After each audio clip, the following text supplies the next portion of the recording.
Assalamualaikum warahmatullahi wabarakatuh. Perkenalkan, nama saya Nurul Hasanah dari mahasiswa Universitas Negeri Yogyakarta. Saudara semua bisa memanggil saya dengan Kak Nurul atau Mbak Nurul.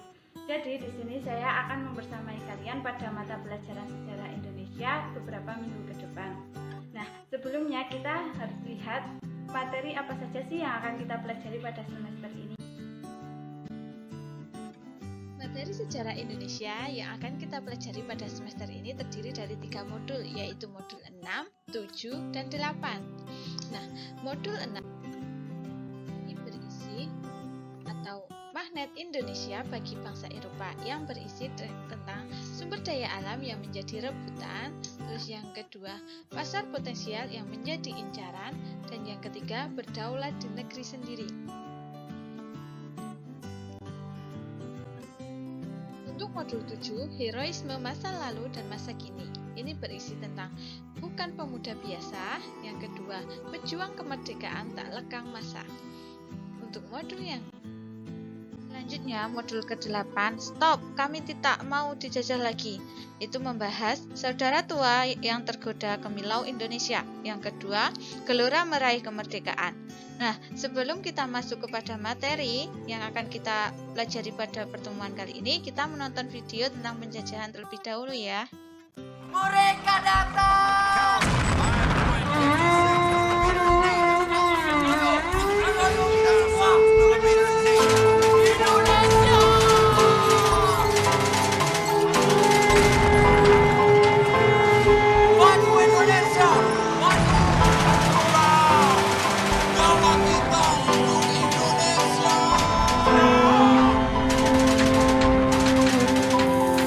Dahulu kita yang lemah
dengan cara saksama dan dalam tempo yang setingkat-tingkatnya.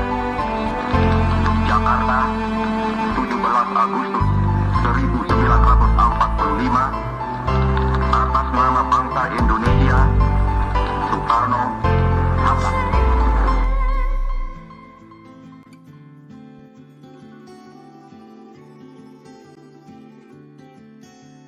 Kita kan sudah melihat video. Nah, video itu tentang video penjajahan bangsa lain di negara Indonesia, di mana bangsa Indonesia itu memperjuangkan negara Indonesia agar tidak dijajah dan masyarakatnya tidak mengalami kesengsaraan.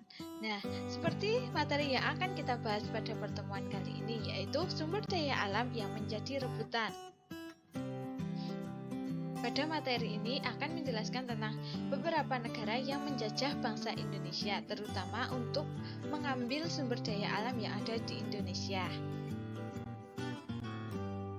Yang pertama itu Portugis menjadi perintis, di mana Portugis melakukan perdagangan ke Asia dengan alasan yang pertama, tidak memiliki kekayaan agraris, di mana bangsa Portugis akan membeli kekayaan agraris seperti pertanian dan lain-lain itu dari negara lain. Yang kedua, Laut Portugis merupakan laut utama yang merupakan ada ikan yang menjadi bahan perdagangan. Terus yang ketiga, sejak abad 15 mengembangkan teknologi maritim. Teknologi maritim ini dikembangkan oleh Portugis untuk melakukan penjelajahan lautan.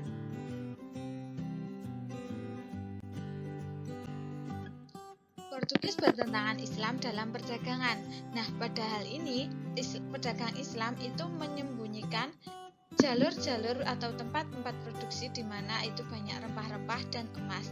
Hal ini menjadi tentangan bagi Portugis, di mana Portugis itu mengincar adanya rempah-rempah dan emas.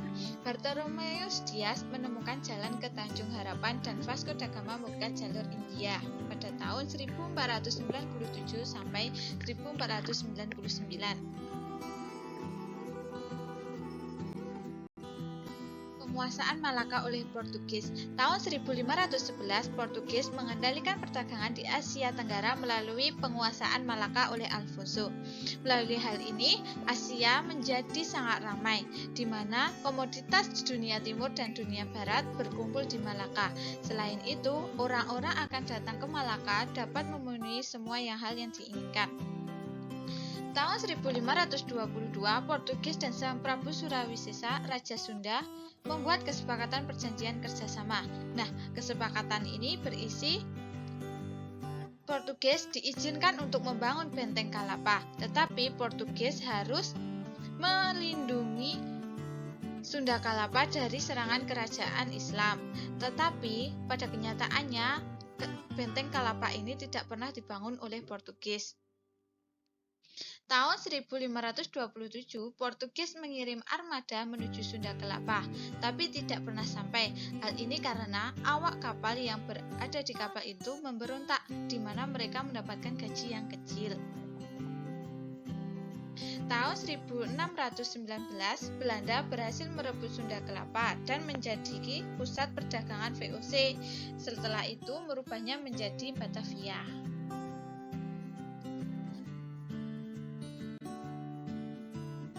Penguasaan Maluku oleh Portugis. Pada tahun 1512, Portugis ini mengirim armada yang dipimpin oleh Antonio de Abreu untuk membangun monopoli Portugis atas perdagangan cengkeh.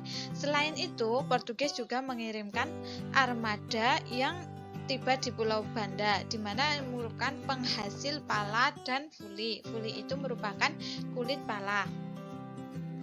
Tapi pada kenyataannya, Portugis ini mengalami beberapa permasalahan atau memerlukan perjuangan saat mengirimkan armada, di mana kapal-kapal yang dikirimkan itu tenggelam di perairan Madura.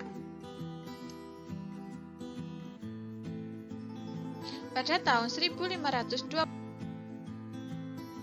Portugis bekerja sama dengan Sultan Abilais dari Ternate yang kemudian digantikan anaknya.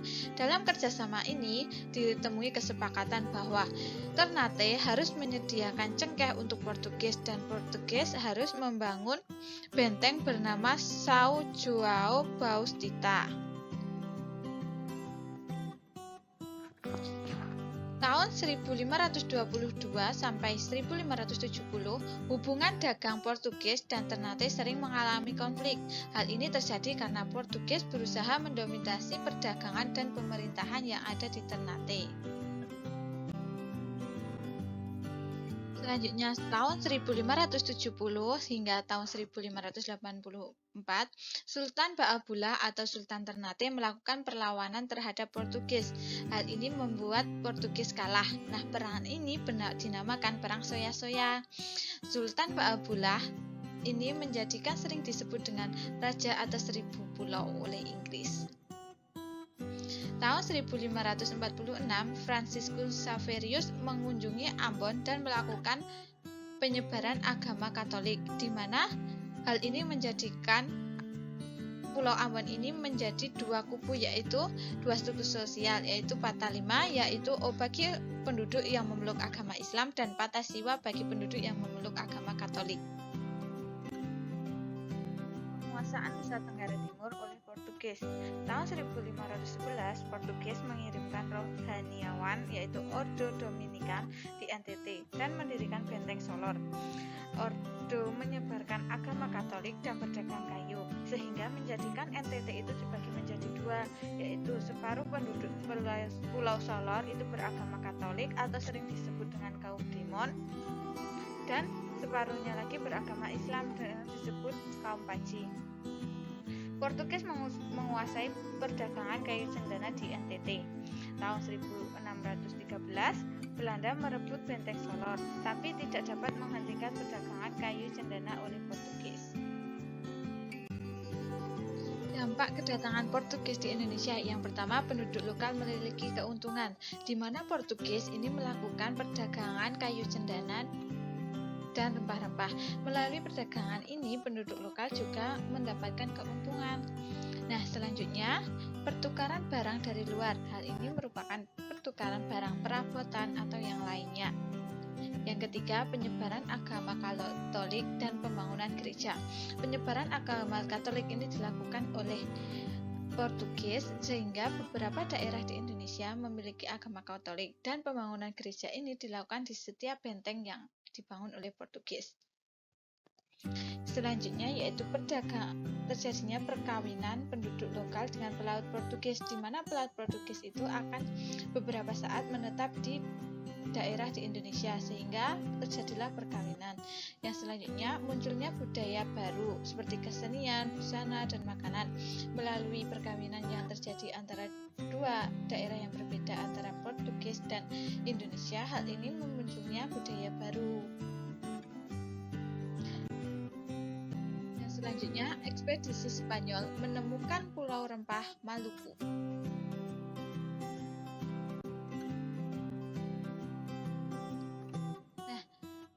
Spanyol ini dimulai pada tahun 1480 hingga 1521, di mana Ferdinand Magellan ini diutus Spanyol untuk menemukan Pulau Maluku sebagai pulau penghasil rempah-rempah yang bermutu tinggi. Nah, yang selanjutnya pada tahun 1521 sebelum menemukan Maluku, Magellan ini sudah menemukan pulau yang dinamakan Filipina, di mana kedatangan Magellan ini tidak diterima, sehingga terjadinya peperangan yang menyebabkan Ferdinand meninggal atau terbunuh.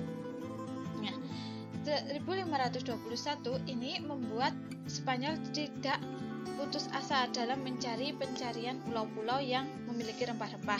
Selanjutnya dilakukan oleh Sebastian Elcano yang berhasil menemukan Pulau Maluku sebagai pulau rempah-rempah bermutu tinggi, di mana rombongan Elcano ini melakukan perdagangan di Maluku. Nah, perdagangan ini menyebabkan Portugis merasa terusik yang bersekutu dengan Ternate, sedangkan Spanyol itu bersekutu dengan Tidore. Kedua belah pihak ini menjadi peperangan. Nah, sedangkan akibat dari peperangan yang terus-menerus ini membuat Paus turun tangan pada tahun 1529 untuk mendamaikan kedua belah pihak ini antara Spanyol dan Portugis, di mana perjanjian ini menghasilkan dua pembagian kekuasaan, yaitu Spanyol berkuasa atas Meksiko ke barat sampai Filipina, dan Portugis berkuasa atas Brasil ke timur sampai Maluku. Materi yang yang ketiga yaitu Verenigde Oost-Indische Compagnie atau VOC atau pintu masuk Belanda ke Indonesia. 1595, Belanda mulai berdagang di Sunda Kelapa dan Banten. Hal ini menyebabkan perusahaan pelayaran niaga Belanda mengalami penurunan keuntungan karena mereka saling berebut untuk melakukan perdagangan rempah-rempah. Nah, yang tahun 1602, perusahaan India Timur dan Barat bergabung menjadi Verenigde Oost-Indische Compagnie atau VOC dan bertahan sampai tahun 1799. Dan ya tahun 1619, Gubernur Jenderal Jan Pieterszoon Koen merebut Jayakarta dari Pangeran Wijaya-Karma dan membangun benteng Batavia. Di setiap benteng-benteng ini terdapat pegawai dan tentara yang akan menjaga benteng-benteng. Selain itu, Belanda juga merebut beberapa benteng Portugis hingga hampir semua benteng Portugis direbut dan membangun beberapa benteng Belanda yang menjadi penghubung antara armada Belanda atau VOC.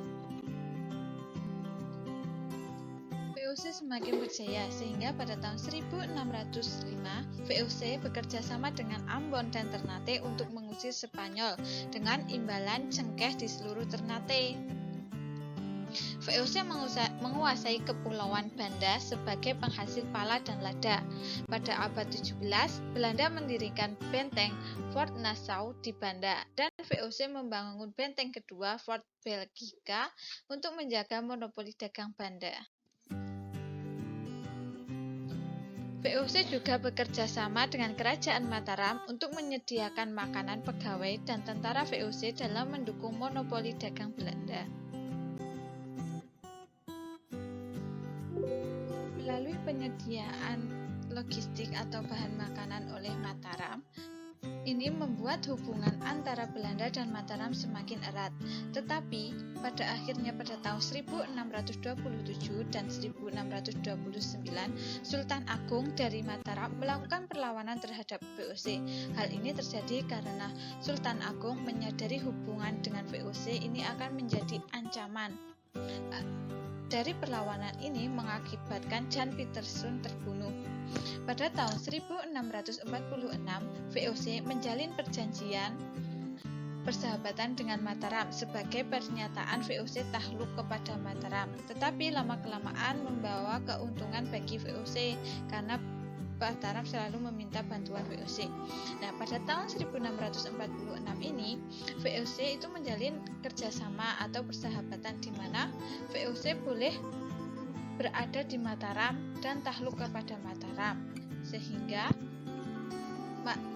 Mataram boleh meminta bantuan ketika sedang menghadapi berbagai masalah atau menghadapi peperangan. Hal ini membawa keuntungan untuk VOC. Nah, selanjutnya pada tahun 1799 VOC dibubarkan karena mengalami kesulitan keuangan dan mendapatkan saingan dari perusahaan perdagangan lain. Tahun 1808, Belanda mengutus Daendels sebagai Gubernur Jenderal Indonesia untuk mempertahankan Pulau Jawa dari serangan Inggris.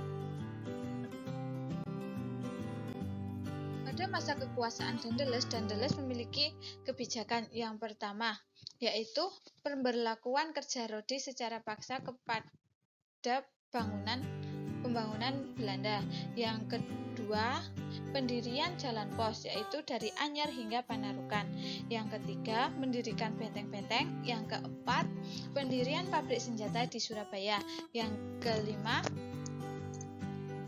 penarikan pajak secara paksa. Dan yang terakhir yaitu penjualan tanah negara kepada swasta. Tahun 1814, Belanda ini kembali berkuasa di Indonesia. Ya, selanjutnya pada tahun 1830, Van den Bosch mulai memerintah saat Belanda mengalami kesulitan keuangan akibat Perang Diponegoro. Abad 19, Belanda menguasai Jawa Tengah, Bali, Nusa Tenggara Barat, Sulawesi Selatan, Kalimantan Selatan, Kalimantan Barat, dan Aceh. Materi keempat yaitu Inggris pengikut jejak Portugis dan Spanyol. Inggris ini melakukan beberapa ekspedisi untuk melakukan penjajahan di Indonesia. Ekspedisi pertama ini dipimpin oleh Francis Drake berhasil mencapai Ternate. Francis Drake ini mengikuti pelayaran yang dilakukan oleh Magellan sehingga mereka dapat mencapai Ternate. Nah, yang selanjutnya ada ekspedisi kedua yang dipimpin oleh Thomas Cavendish tahun 1586. Melalui ekspedisi ini membuat Ratu Elizabeth untuk menggencarkan pelayarannya ke kancah internasional. Selang 2 tahun, armada Inggris dipimpin Sir James Lancaster mencapai Aceh dan Banten. Yang selanjutnya pada tahun 1604 dilanjutkan ekspedisi yang dipimpin oleh Sir Henry Middleton hingga mencapai Ternate, Tidore, Ambon, dan Banda. Akan tetapi ekspedisi yang dipimpin Sir Henry ini mendapatkan perlawanan dari Belanda.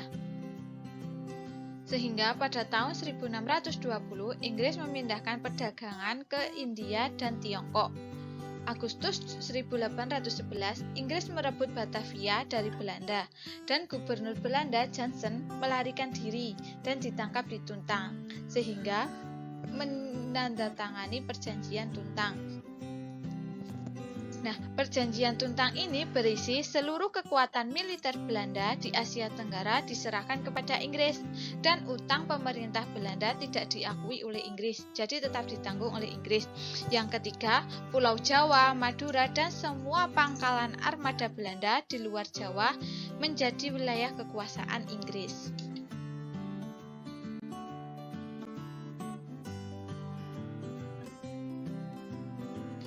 Setelah Inggris dapat menguasai Indonesia, kemudian Inggris menugaskan Raffles untuk mengatur pemerintahan Inggris yang ada di Indonesia. Nah, Raffles ini melakukan kebijakan yang pertama, menghapus kerja rodi dan sistem tanam paksa. Yang kedua, menjadikan bupati sebagai bagian dari pemerintah. Dan yang ketiga, pemerintah kolonial sebagai pemilik tanah yang melahirkan sistem sewa tanah. Akan tetapi pada tahun 1814, kekalahan Napoleon menyebabkan penyerahan kekuasaan Indonesia ke Belanda, sehingga Belanda melanjutkan sistem sewa tanah sampai pada tahun 1830. Itu tadi materi yang bisa Mbak sampaikan. Kalau ada yang mau tanya atau kurang paham atau mau menambahkan, bisa lewat chat yang ada di e-learning SKB atau bisa menggunakan WA atau yang lainnya. Nah, teman-teman, untuk memperdalam materi yang sudah Mbak sampaikan, teman-teman bisa membaca modul yang sudah dipinjam atau melalui e-book modul yang ada. Untuk pertemuan selanjutnya, kita akan membahas tentang pasar potensial yang menjadi incaran. Semoga materi yang Mbak sampaikan dapat bermanfaat buat teman-teman semua. Apabila ada kesalahan Mbak dalam menyampaikan materi atau lainnya, mohon dimaafkan. Wassalamualaikum warahmatullahi wabarakatuh. Bye-bye.